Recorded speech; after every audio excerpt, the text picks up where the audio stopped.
স্বৈরাচার হাসিনাকে এভাবেই কুর্নিশ করতেন একসময়ের তবলাবাদক এবং একটি বেসরকারি গানের টিভি চ্যানেলের সাবেক কর্ণধার কৌশিক হোসেন তাপস। শুধু তাই না, স্বৈরাচারের আমলে র্যাবের সাবেক মহাপরিচালক বেনজির আহমেদ সহ আওয়ামী সৈনিকদের সাথে সুসম্পর্ক বজায় রাখতেন তিনি। দীর্ঘদিন ধরে সংস্কৃতি অঙ্গনে নিজের আধিপত্য বজায় রেখে চলা এই ব্যক্তিকে গত বছরই গ্রেফতার করে পুলিশ। তবে স্বৈরাচারের দোসর এই তাপস অবাধে গতকাল মুক্ত হয়েছেন জামিনে।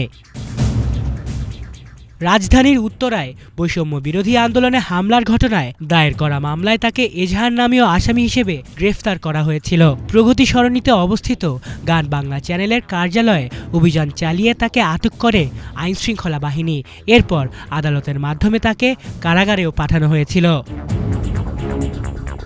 বিভিন্ন গণমাধ্যমের সূত্র থেকে জানা গেছে, তাপসের উত্থান শুরু হয় একেবারে নিচু স্থান থেকে।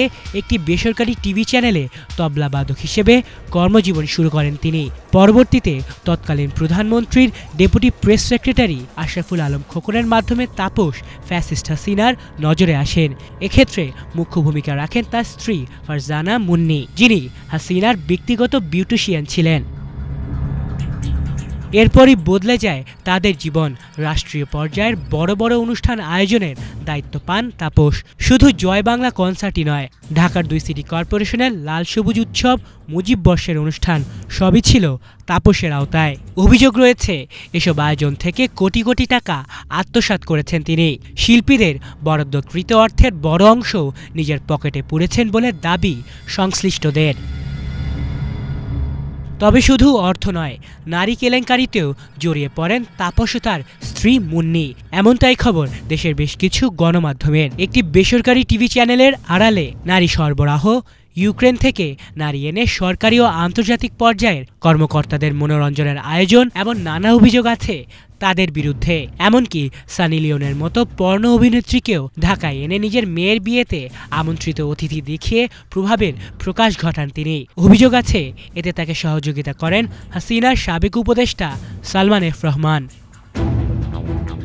এমনকি বিভিন্ন বলিউড অভিনেত্রীকে এনে নানা অনুষ্ঠানের মাধ্যমে প্রভাবশালী মহলের মনোরঞ্জনের ব্যবস্থা করতেন তিনি।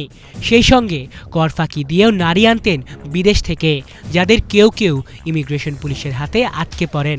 তবুও প্রভাব খাটিয়ে মুক্ত করে আনেন তাপস।